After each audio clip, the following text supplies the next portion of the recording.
director. I'll be doing some audio commentary for this re-release of the movie. Oh, wait, not yet. Sorry, sir, this is just the DVD menu. The movie hasn't started yet.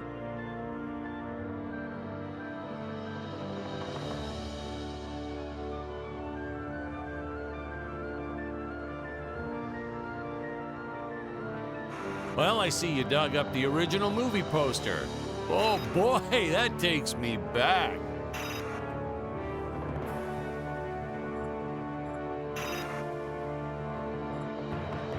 We digitally cleaned up the old 35 millimeters. Much nicer now, huh? Yeah, well, actually, I hadn't noticed.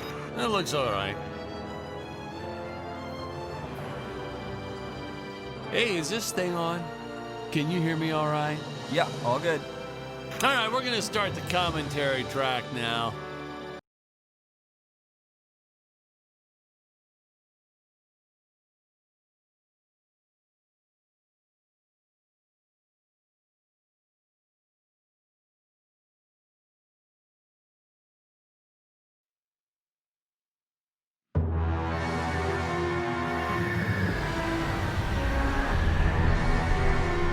Hello, Dan Smith here. I directed this film back in, well, it feels like a century ago. Yeah. The studio asked me to provide a commentary track for the DVD release. And wham! Straight into the action. No fluff or anything. That's what we did back then. Crash-landed ship. Out pops our hero, the fearless Dick Starspeed.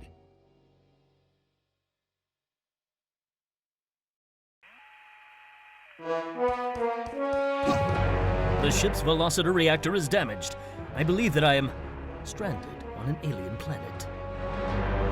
Played, of course, by actor Jonathan Digby. Went on to some minor roles after this. Such a shame. I thought from day one this guy's got leading man written all over his face.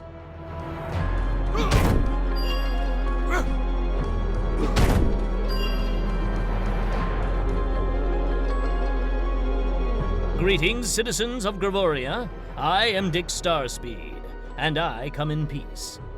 Probably shouldn't have had Dick draw his weapon when he was talking about peas. Well, maybe one day we'll go back and CG it into a sandwich or something instead. Ha! Just kidding. And this is what people pay to see.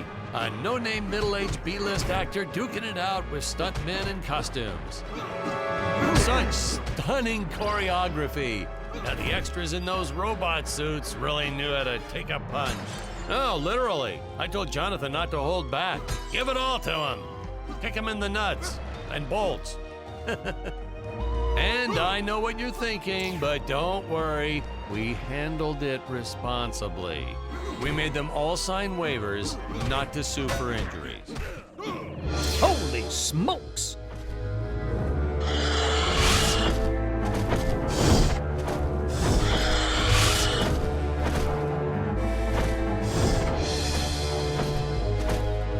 If I land squarely on that grain silo, I should survive this fall unscathed. Well, I shouldn't say this now, but you could actually see the strings if you squinted hard enough. A screenwriting trick from back in the old days. You put a grain silo or some haystacks down and it solves all your gravity-related problems. It appears some of my equipment was lost when my ship was shot down. But what luck! This high-tech scanner reports that my ray gun is nearby.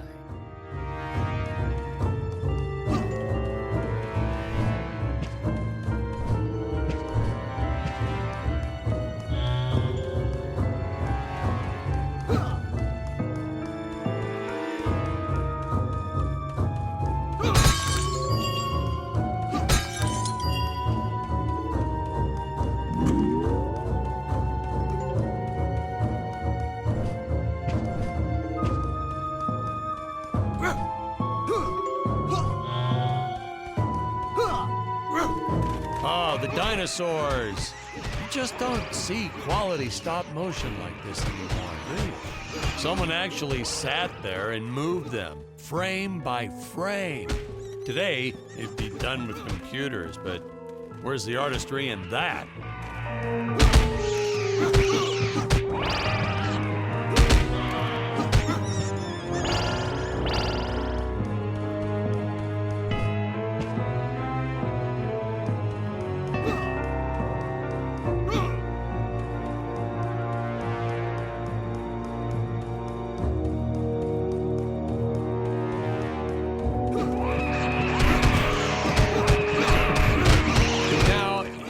The trees here look a little plastic.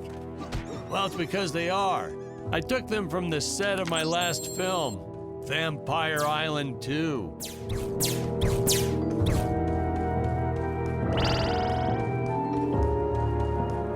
We got our fair share of nasty letters from scientists complaining about our portrayal of the dinosaurs. Was news to me. Apparently, these stegosauruses weren't meat eaters. Must have preferred shellfish or something. Wow, how do they know? That's what I say.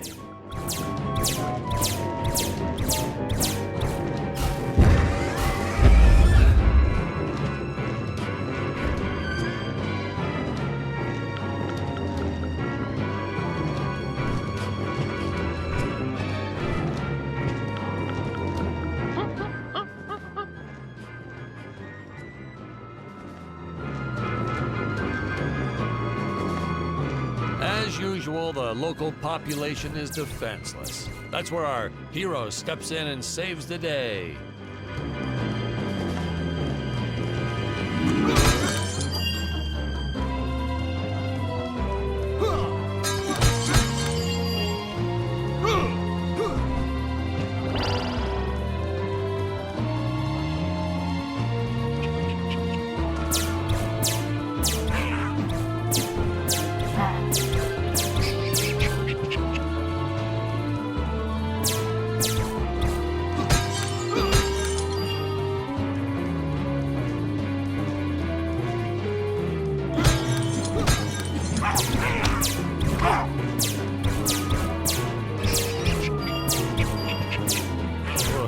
We put Jonathan through a lot shooting this film.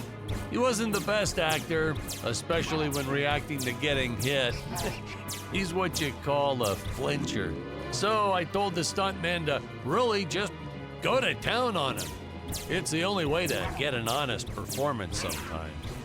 Our props master tried to make the weapons soft, but there's only so much you can do. Lucky for us, Dick's entire body was covered in that spacesuit. That thing was a lifesaver when it came to hiding bruises.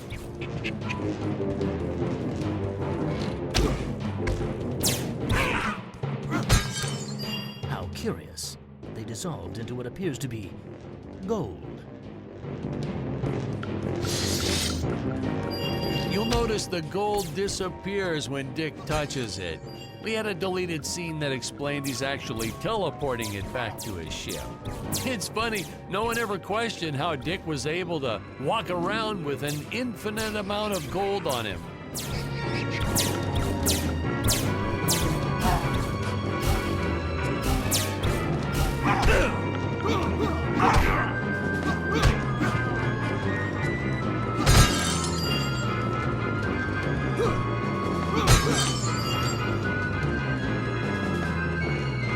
We had to redo these shots.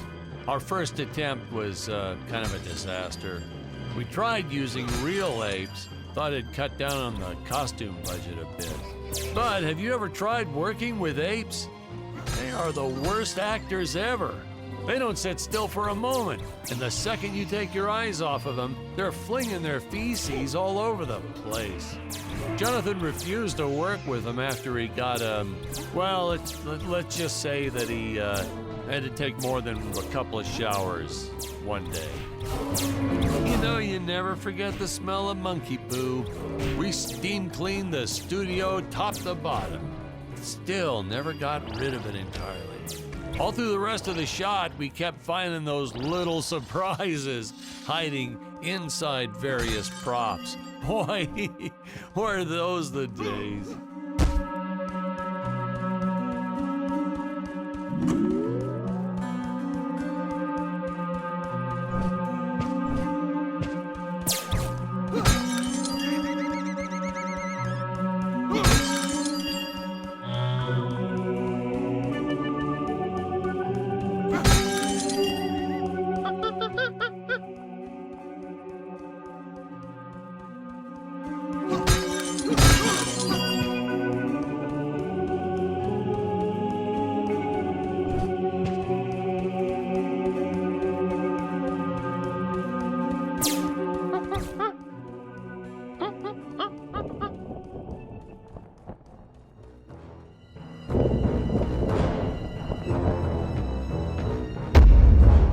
Some really top-notch stop-motion effects, huh? Unfortunately, we skimped on the Dick Starspeed puppet a little. The Earthman is not for you to eat, fiend! Oh, this was groundbreaking. We had the woman rescuing the man for once. We were really ahead of our time with this scene, but well, then again, I've always been rather progressive. The studio exec didn't seem to get why it was such a big deal, though. Sorry, we don't see this as anything unusual. Ha! Of course! It's unusual! A woman would never save the man. It just doesn't happen. Not in the movies, not in real life. I don't know why we didn't get more recognition for this scene. I guess I was just a little too ahead of my time.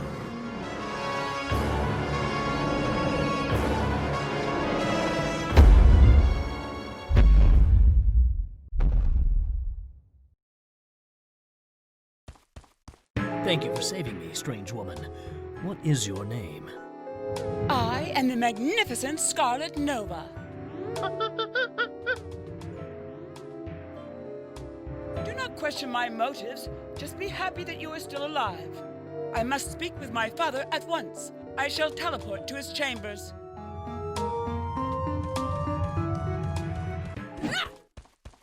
So we'll be seeing our first example of teleportation being used by Scarlet right here. Where is this place? This is not my father's chambers. You have disobeyed me for the final time, Scarlet. Enjoy an eternity in the Tower of Eternal Solitude. For all eternity! Ha! The old fool did not notice I am wearing my jetpack. Booster usage. Jump. Wait. Wait. Use booster. Survive deadly fall.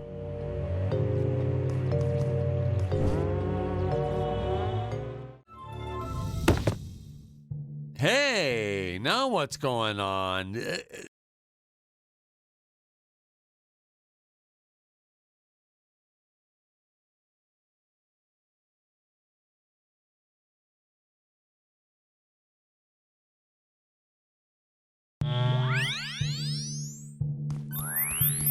Booster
The energy imps. Such a neat effect. We had to paint each movement frame by frame and superimpose it into live footage. We were pulling all-nighters for weeks. Well, when I said we, I meant the artist. I'm pretty much useless if I don't get a solid 10 hours a night. But they were at it forever. They had to redo it all because I accidentally told them red instead of blue the first time. Artists.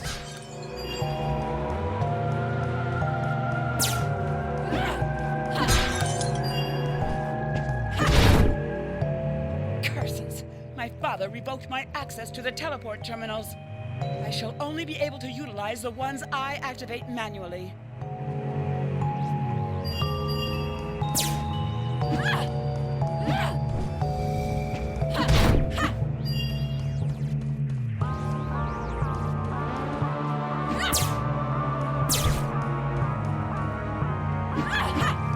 Man, some of these shots are dragging on longer than I remembered.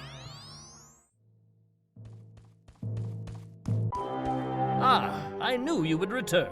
Puny Earthman, you shall help me overthrow the Emperor. Why would you turn against your own father? How do I know I can trust you? This scene. I long to be This free is from practically Shakespeare in outer space. just as the entire planet does. And, huh? Patrick, what's wrong with the video? Sorry, sir. Technical problems. Darn it, we're missing some really good writing here. There. Sorry about that.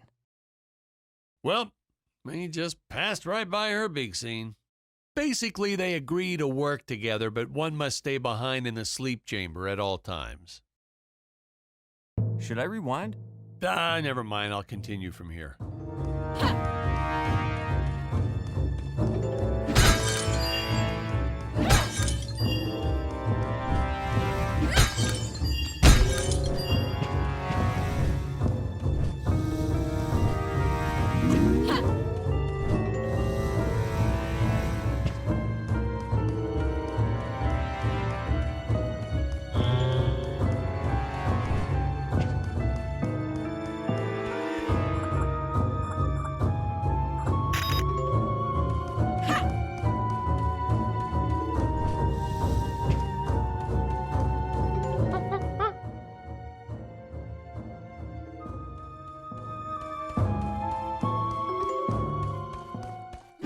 Oh, spoiler alert, our heroes may or may not find a particular tool that will allow them to destroy those rock barriers later on in the film. Right from the start, our budget was a little tight, even by standards back then. To make do, Tony shot a couple scenes in black and white. Originally, he intended to use it for flashbacks. But then I had to break it to him. Our film doesn't have flashbacks. We almost made it a silent film just to cut costs.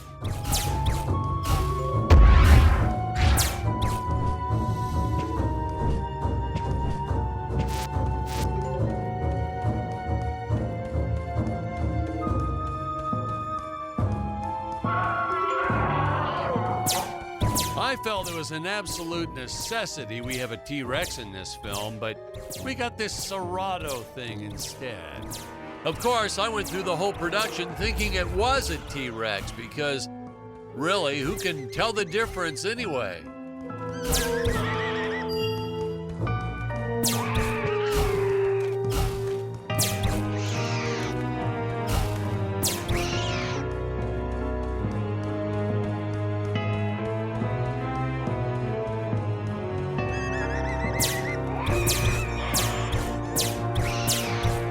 Wham and bam! Now, here's some real action. Nothing like an adrenaline boost to get our hero to really start wailing on those monsters. We were unsure how to represent a surge of adrenaline at first, but I think we nailed it. Yep, definitely nailed it.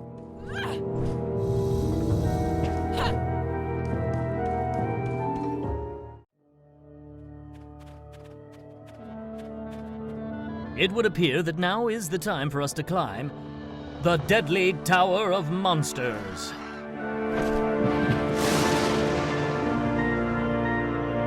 Good screenwriting 101.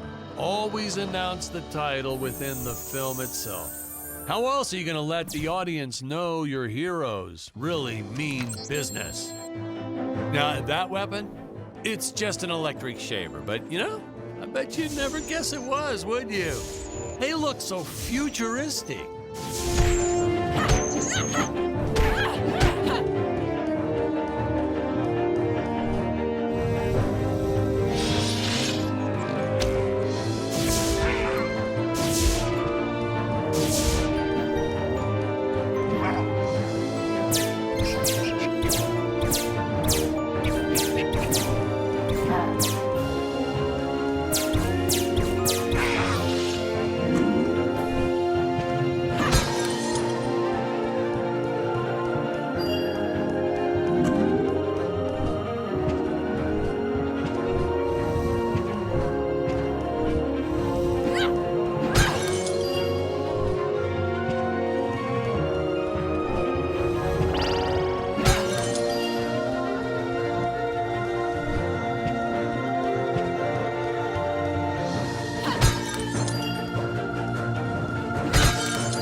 I could have made use of that one at some of our meetings with the studio. Oh, you'd like to see records of where our budget went to this month? Sure, let me get that for you right now. Foom, foom. Yeah. Unfortunately, those meetings ended in a much different way.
I know a taxidermist who helped us out with these bat creatures for real cheap. He's not good. He's kind of sloppy if you want to know the truth. But that's the best part. A sloppy bat looks scarier. Oh, but you gotta sew up that sphincter. Just trust me on that one.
The squids.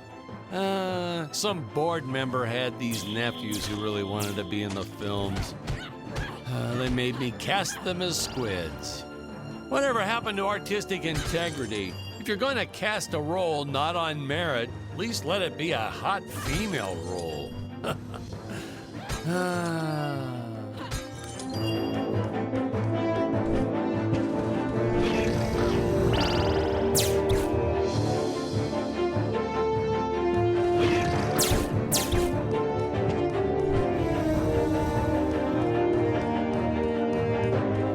My effects team kept assuring me the strings wouldn't be visible in the final cut, but I could see them. No transparent nylon. This stuff will do the trick. Yeah, right. I swear those darn strings is what made my hair go white.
People thought it was odd that a simple wooden cage would have such an elaborate high-tech lock. But hey, if a Gregorian ever traveled to Earth, I'm sure they'd think a lot of our stuff was weird too.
Teleport usage.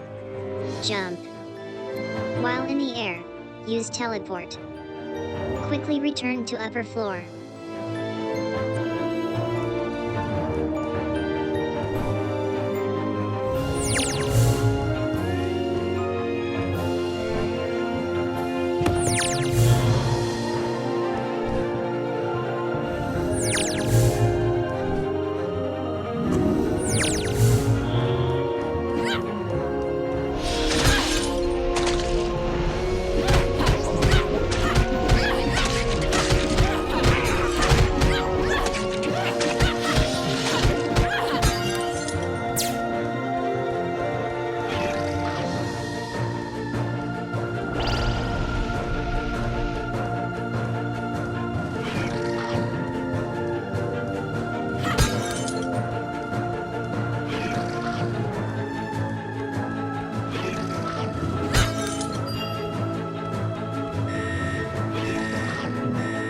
You don't want to miss a single minute of this scene. The nuclear ants.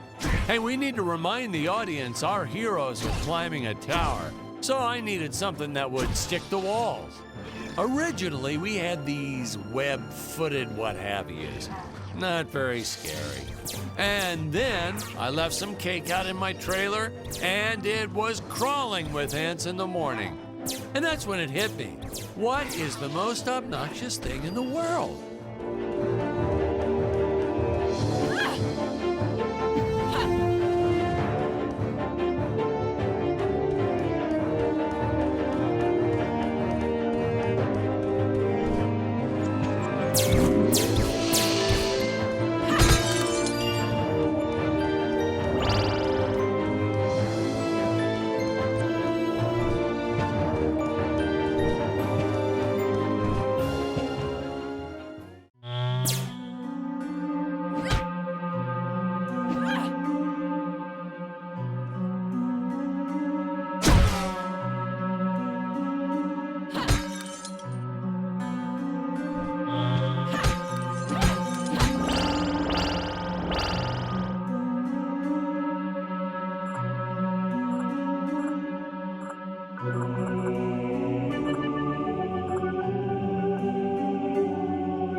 No!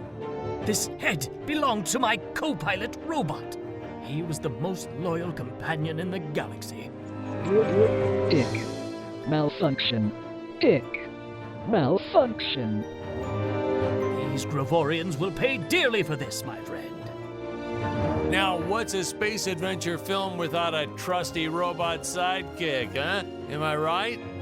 In the original draft, we had Dick and Scarlet team up with an alien from the planet's surface. You know the type, pointy ears, wise and emotionless. But then we came to our senses and realized that a giant tin can robot's way cooler. Besides, everybody was doing the alien thing back then. You know me, I'd rather be a trailblazer.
The insurance company made us install those safety guards after our actors fell off the set one too many times. Granted, they kept falling off even with the rails, but thanks to how the contract was laid out, we were no longer liable for their injuries.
Well, ladies and gentlemen, I guess it's time to talk about the elephant in the room. Why on earth does this crazy film have title cards on screen when people are talking? You're thinking that, aren't you? I know you are. I would be too. Well, we had thought about making it a silent film at one point, so we shot a lot of scenes up close like this, with the dialogue written out for the audience to read. Well, when we swapped over to making a talkie, well, we just decided to keep on going rather than reshooting all those scenes.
Best part about being in showbiz, craft services.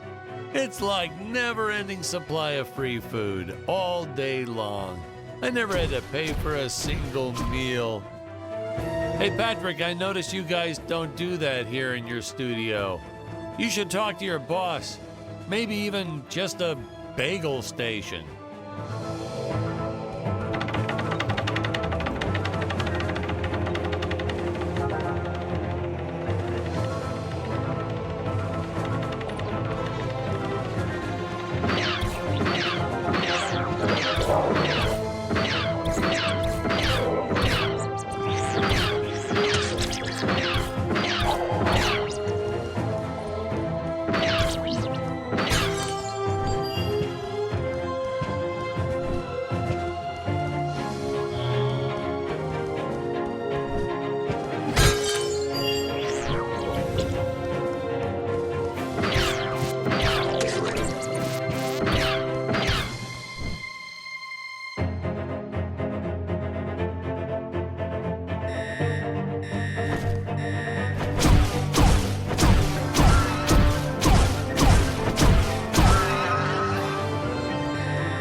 Nitpicking science community also complained about these Terra whatevers breathing fire.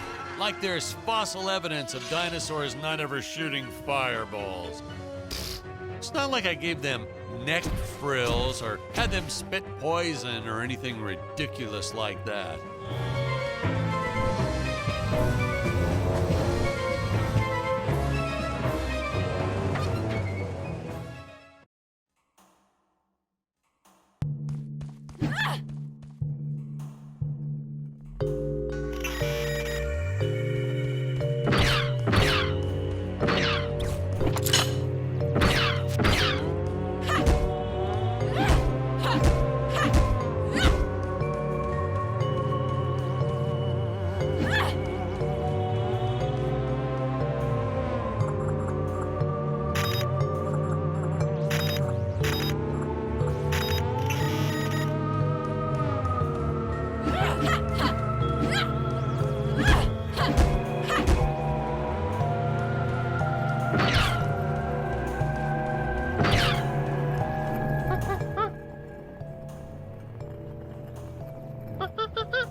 As luck would have it, the next lot to ours was filming some horror movie set in Transylvania. So we signed a soft contract with them to use their set after they wrapped for the day. And by that, I mean we kind of snuck in and filmed it real quick when no one was looking. Had my assistant Phyllis keep a lookout for the security guard.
Originally, we shot this scene with Scarlett using the landmines, but then I came to my senses and we reshot with Dick.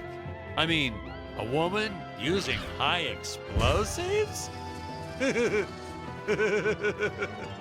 This may be a science fiction, but we have to keep things at least somewhat believable. Hey, most days, the effects team really nailed it. Dinosaurs, saucers, hey, you name it. But these, deflating rock boulder cubes, not their best work. Just looks kind of odd, if you ask me, like giant whoopee cushions. And they said they could add some debris and explosions or two afterwards. And then we ran out of budget. Well, to be fair, we ran out of budget several times, but still, I lost a lot of sleep over these rocks.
tried this one with regular logs. Well, that was disastrous. I'll tell you, never mess with physics. It was kind of, well, to be frank, it started out nice, but then, well, it was a death trap. Just plain and simple, it was a death trap. Poor kid holding the boom almost broke his leg. Guess he played basketball in college or something, because he leaped right at the last second. Whew, crisis averted. My props guy wanted to swap them with some spongy material for safety, but I had a better idea.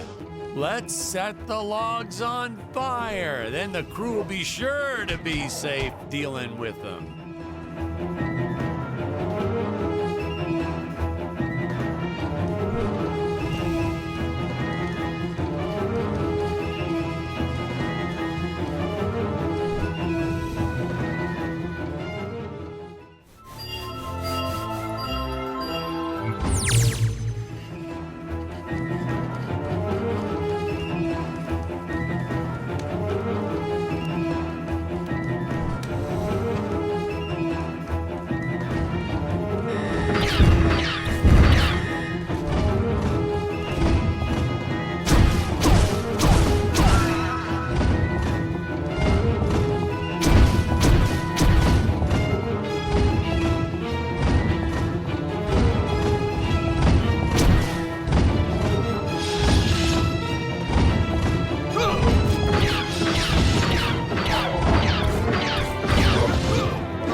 Say, you know what I was thinking?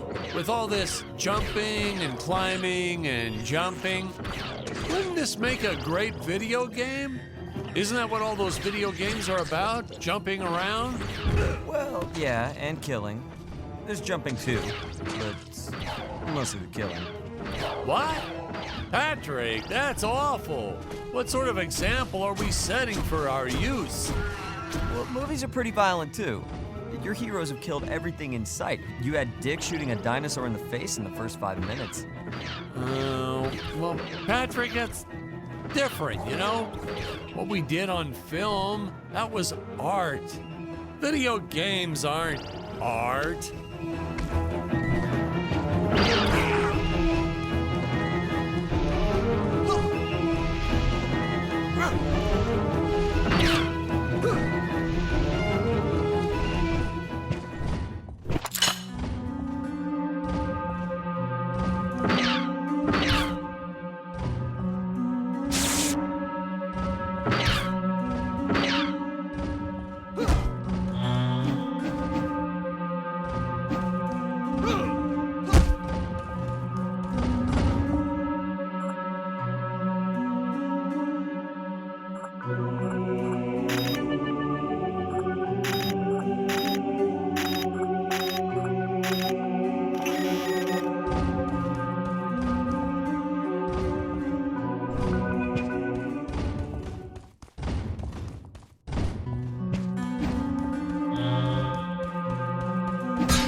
Funny story about the two caged apes in this scene.